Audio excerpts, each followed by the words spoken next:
Voilà, l'ami, moi je passe voir les gens pour les prévenir qu'un jour ou l'autre, toi et moi, on va mourir. Ben oui. Et oui, non, mais tout le monde dit oui, mais on fait comme si on n'allait jamais mourir. Et on va où? On fait quoi? On y va tous. Et on y va une main devant, une main derrière. Hein. On prend rien avec nous, comme on dit. On y va tous à la mort. Après, qu'est-ce qui se passe? Est-ce qu'il y a quelque chose? Est-ce qu'il n'y a pas quelque chose? Est-ce qu'il y a Dieu? Est-ce qu'il n'y a pas Dieu? Qu'est-ce qui se passe? Les gens, il faut réfléchir à ça. Tu sais qu'est-ce qui se passe Oui. Non. Oui, je sais. Tu es déjà mort après ressuscité? Mais j'ai pas besoin d'être mort. Pas besoin d'être mort. Comment ça? J'ai pas compris. Je me base sur un livre qui s'appelle la Bible. Ouais. Pourquoi la Bible et pas le Coran et pas le livre des bouddhistes et pas un autre livre? Pourquoi? Moi, je suis sûr qu'il y a de très bonnes choses dans tous les livres. Mais dans la Bible, il y a quelque chose de particulier. D'abord, la Bible, c'est pas un livre religieux, c'est un livre historique. Ça veut dire que toutes les histoires qu'il y a dans la Bible, elles se sont vraiment passées. Et comment est-ce que je sais ça?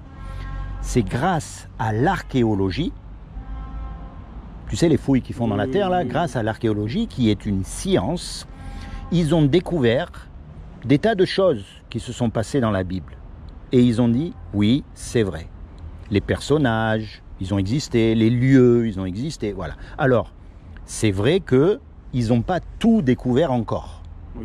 Mais tout ce qu'ils ont découvert, ils n'ont pas trouvé d'erreur dedans. Ils ont dit, oui, c'est vrai, ça s'est passé, ça s'est passé, ça s'est passé.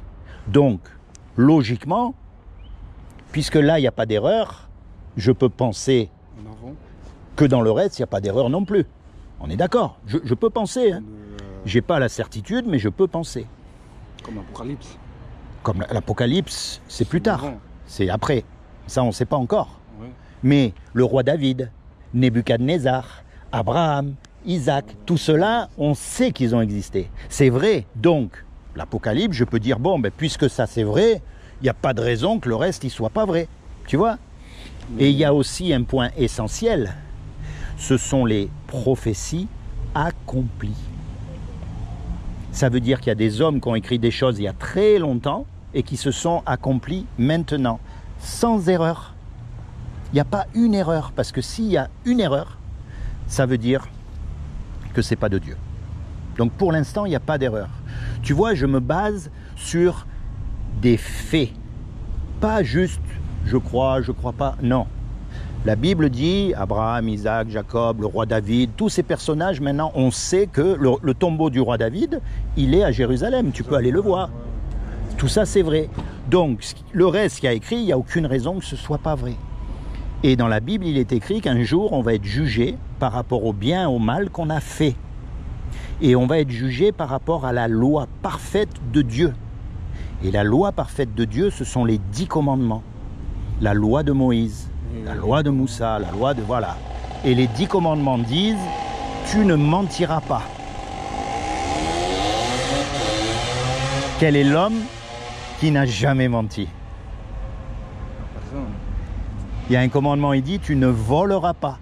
Quel est l'homme qui n'a jamais pris quelque chose qui n'est pas à lui? Ouais. Il y a un commandement, il dit, tu commettras pas d'adultère. Mais Jésus a dit, quiconque regarde une femme pour la convoiter a déjà commis un adultère avec elle dans son cœur. Quel est l'homme qui n'a jamais regardé une femme avec un dé... Ah oui. Aucun. Comment... Cette loi, elle est merveilleuse parce qu'elle nous montre qu'on n'a pas le droit de se juger les uns les autres. Bah oui. On est tous pareils face à Dieu. Face à Dieu, on est tous coupables. Et la loi nous montre aussi que le jour du jugement dernier, on va être déclaré coupable. Parce qu'on a cassé la loi. Donc, en gros, tout le monde va être là-bas. Donc en gros, tout le monde mérite d'aller en enfer. Oui, tout le monde. Même le pape, qui tu veux. Tout le monde. Il n'y a pas un homme qui pourra dire, moi, je mérite d'aller au paradis. Dieu, tu dois me donner le paradis parce que j'ai accompli la loi. Pas un seul homme. On mérite tous l'enfer. Ça, c'est la mauvaise nouvelle. Mais maintenant, il y a une bonne nouvelle dans l'histoire. C'est que c'est Dieu qui nous a fait. Tu crois en Dieu quand même? Ouais. Vraiment? Bah oui. Dieu nous a fait. Et Dieu est un créateur. Je ne sais pas quel Dieu, mais il y a un Dieu. En tout cas, pas le Dieu des religions. La religion et Dieu, c'est différent. Ah ouais? La religion, quelle que soit la religion, ce sont des hommes qui se sont autoproclamés représentants de Dieu sur terre pour dominer sur les autres hommes. Et ça, c'est pas bien, ça. Ça, c'est pas Dieu, c'est la religion. La religion, c'est tout le monde fait pareil, tout le monde pense pareil, tout le monde prie à la même heure, et si tu n'es pas d'accord avec eux, ils te regardent de travers, ils te chassent, il y en a même, ils te tuent. Ça, c'est la religion. Mais Dieu, il n'est pas religieux. Tu sais pourquoi? C'est le créateur. Oui, et il t'a fait unique. Il n'y en a qu'un comme toi et comme moi. Il n'y a jamais eu deux hommes pareils. Même les jumeaux, ils ne sont pas pareils. Eh bien ça montre quoi? Ça montre que Dieu, il ne veut pas une religion où tout le monde est pareil. Ce qu'il veut, c'est une relation personnelle avec toi. Parce que toi, tu as subi des injustices que moi, je n'ai pas subies. Donc qui a créé la religion là? C'est les hommes qui ont créé la religion. c'est pas Mais ce n'est Jésus. pas Dieu, non. Les hommes ont C'est utilisé... Dieu, Jésus, c'est Jésus. Alors, je t'explique. Les hommes ont utilisé Dieu pour dominer sur les hommes. Mais Dieu n'est pas religieux. Dieu n'aime pas la religion. Ah ouais? Tu connais l'histoire de Jésus, comme tout le monde. Qui c'est qui a mis Jésus sur la croix? C'est les religieux de l'époque. Ah ouais? Et aujourd'hui, qui c'est qui nous dégoûte de Dieu? C'est les religieux d'aujourd'hui. C'est pareil, rien n'a changé. Attendez, parce que ça, c'est... Écoute, à l'époque, tu connais l'histoire de Jésus. Oui, Qui est-ce qui a mis Jésus sur la croix? c'est les hommes. Ce sont les religieux de l'époque. Oui, C'était la religion de l'époque. Oui, oui. Aujourd'hui, qui c'est qui nous dégoûte de Dieu? C'est la religion. C'est la religion. C'est pareil, rien n'a changé. C'est le même truc. Dieu n'est pas religieux, tu comprends? Et il t'a fait unique. Donc ce qu'il veut, c'est une relation unique avec toi. Parce que toi, tu as subi des injustices que moi, j'ai pas subies, vice-versa. Tu as eu des joies que j'ai pas eues. Chaque homme a une vie bien spéciale. Tu comprends? C'est pas une religion où tout le monde fait pareil, tout le monde pense pareil, et si tu n'es pas d'accord avec eux, ping, ils te chassent. Non. Donc Mais- Dieu, comme il a trouvé personne sur la terre, si tu veux, ça c'est ce qu'on mérite tous. L'enfer pour l'éternité, c'est la mauvaise nouvelle. Mais il y a une bonne nouvelle dans l'histoire, c'est que c'est Dieu qui nous a fait. Et quelqu'un qui nous fait, il aime ce qu'il fait. Un musicien, il aime sa musique. Ah ouais. Un cuisinier, il aime les petits plats qu'il fait. C'est simple, mais c'est très simple, Dieu. Un enfant peut comprendre. Eh bien, comme Dieu nous a fait, il nous aime. Et quelqu'un qui nous aime, il ne veut pas nous envoyer en enfer. Donc il a fait quelque chose pour que toi et moi, malgré qu'on soit coupables, on puisse éviter son châtiment. Est-ce que tu sais ce qu'il a fait? C'est ça qu'il faut savoir. C'est que comme Dieu, il a trouvé personne sur la terre, ni même un homme parfait, eh bien, ce qu'il a fait, c'est qu'il est venu lui-même sur terre. Et il s'est habillé avec un corps humain. Il a pris une forme humaine qui est Jésus. Et il a dit, quiconque croit que Jésus est le Fils de Dieu et qu'il est ressuscité des morts, il aura la vie éternelle à mes côtés. C'est aussi simple que ça, c'est une question de croire. C'est pas une question de faire. Parce qu'on ne peut pas faire le bien. Même le bien qu'on fait, en vérité, c'est pour avoir quelque chose. Il y a un truc derrière. Il y a un truc derrière, on ne fait jamais le bien pour... C'est pas vrai. On ne peut rien faire. C'est Dieu qui nous aime, c'est Dieu qui veut nous sauver. Nous, on n'est pas bons. Et c'est pour ça qu'il a envoyé Jésus. Et c'est pour ça qu'on appelle le Fils de Dieu. C'est pas parce que Dieu il peut avoir des enfants. Hein. Dieu ne peut pas avoir des enfants. Hein. Dieu ne peut pas avoir de relations sexuelles avec une femme. Hein. Dieu, non, c'est pas le Fils comme nous, on a des fils. C'est un peu comme les Arabes. Tu sais comment on appelle les Arabes? On les appelle les fils du désert. Oui. Mais le désert, il ne peut pas avoir de fils. Les Égyptiens, on les appelle les fils du Nil. Le Nil, il ne peut pas avoir de fils.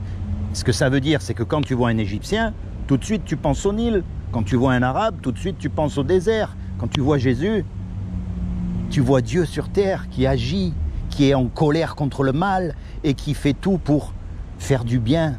Il guérit les gens. Tu vois ce que je veux dire? C'est ça que ça veut dire.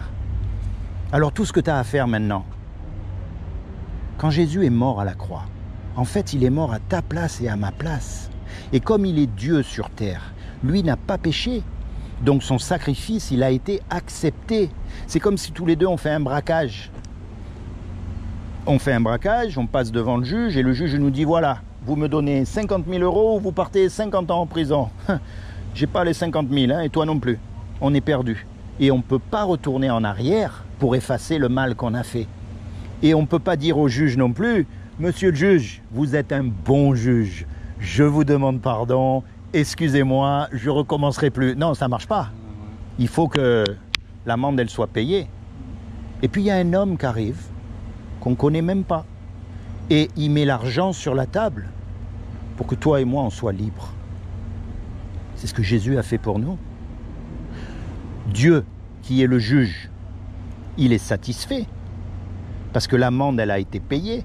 Et nous, malgré qu'on est coupable, on est libérés. Parce que l'amende, elle a été payée. Alors maintenant, quelqu'un qui t'a rendu ce service, qui t'a libéré de la prison, quand lui, il va te demander quelque chose, tu vas le faire. Logique. Eh bien, la prochaine fois, par exemple, que tu es confronté au mensonge, tu vas dire là, si je mens, personne ne va le savoir, je m'en sors bien, ouf, l'histoire est finie. Mais dans ta tête, tu vas dire, attends, Jésus, il est mort pour moi. Il est mort pour mes péchés. Je ne lui ai rien demandé, il s'est sacrifié pour moi, gratuitement, pour me donner le paradis, j'ai rien à faire. Je ne peux pas mentir. Si je lui mens, c'est comme si je lui crachais à la figure. Donc de toi-même, tu choisis, par conscience envers Dieu, de ne pas mentir, quel que soit le coût que ça va te coûter, quelles que soient les conséquences que ça va engendrer. Tu choisis de suivre Dieu. C'est pas quelqu'un qui te dit, la religion dit ça, fais pas ça, fais ça, fais... Non, c'est de toi-même que tu dis, moi je veux suivre Dieu. Dieu dit qu'il ne faut pas mentir, je mens pas. Tu vois par exemple, et le jour où tu mens, parce que ça peut arriver, tu sais, des fois on parle tellement vite, après on regrette ce qu'on a dit, c'est pas vrai? Tu demandes pardon, et Dieu te pardonne. C'est comme un petit garçon qui apprend à marcher. Un petit garçon, il apprend à marcher, il tombe. Qu'est-ce que tu fais? Tu l'écrases? Non, tu le relèves. Et s'il tombe 10 fois, tu le relèves 10 fois. Tu es d'accord avec moi? Parce que tu sais qu'il veut apprendre à marcher, il fait de son mieux. Eh bien Dieu, c'est pareil avec nous. Il voit que dans ton cœur, tu veux le suivre vraiment de tout ton cœur, de toutes tes forces, mais que des fois, tu tombes. Eh bien, il va te relever. Mais attention, il y a une différence entre tomber et se vautrer, nager dans le péché. C'est-à-dire, tu dis, oh là, moi je connais la Bible, je connais Jésus, je sais qu'il m'aime, qu'il m'a sauvé, donc je vais mentir, je crains rien, c'est pas grave, je serai sauvé. Non, c'est pas comme ça que ça marche. Et ça, c'est la vraie marche chrétienne. Tu comprends? Oui. C'est pas d'aller chanter Alléluia le dimanche, et le mardi, tu as oublié que tu as chanté Alléluia. Oui, pratiquons et non pratiquons, mais on croit en Dieu. Parce que non pratiquant, ça veut rien dire. Si tu n'es pas pratiquant, ça veut rien dire. Il vaut mieux dire je crois pas. Voilà. Et tu vois? Donc il faut mettre en pratique ce que tu crois. Tu comprends? C'est très important. C'est très important pour que tu sois sauvé, toi, toute ta famille, parce que tu vas en parler autour de toi. Est-ce que tu sauterais d'un avion sans parachute? Pourquoi? Je vais mourir, c'est sûr que je... Non, mais parce que tu as peur de mourir, en plus ça va faire mal. Et bien là, c'est pareil. Tu vois, la peur, la crainte, ça peut être une très bonne chose parce que ça t'empêche de faire des bêtises. Si tu n'as pas peur, tu sautes de l'avion. Ah oui, si tu n'as pas peur... Heureusement qu'on a peur, c'est ça qui nous empêche de traverser la route quand il y a toutes les voitures qui passent, c'est ça qui nous empêche de faire des tas de bêtises, c'est la peur, c'est une bonne chose. Ah oui, heureusement. Hein. Tu sauterais pas d'un avion sans parachute. Et pourtant, tu es prêt à sauter dans la mort sans parachute. Et c'est bien plus grave que de sauter d'un avion. Et le parachute, c'est Jésus. Si tu mets le parachute, si tu acceptes ce que Jésus a fait pour toi, si tu te l'appropries pour toi, tu seras sauvé. Tu pourras sauter dans la mort sans crainte, parce que tu sais que Jésus a tout fait pour que toi, tu puisses aller rejoindre le Créateur dans le paradis. C'est suicidaire, ça. Tu vois? C'est suicidaire. Non. Si tu saute. Ah oui, non, il ne faut pas sauter sans parachute. Eh ben, dans la mort, c'est pareil. Si tu vas dans la mort comme ça, sans être préparé, c'est suicidaire. Tu vas finir où? Tu vas finir en enfer. Si t'es... Suicidaire. Eh, c'est suicidaire, oui. C'est pour ça qu'il faut revêtir le parachute qui est Jésus. Il faut que tu commences à chercher, toi, de tout ton cœur, de toute ta force, la vérité à ce sujet. Et c'est vrai ça, ce qui paraît, se suicider, c'est pas bien. Tu sais, moi, je ne me mets pas à la place des gens. C'est vrai que c'est pas bien. C'est vrai que c'est pas bien. Maintenant, Pour lui, en haut, il dit c'est pas bien, il paraît. bien sûr, lui, il veut pas qu'on se donne la mort. Ouais. Il n'y a que lui qui donne la mort.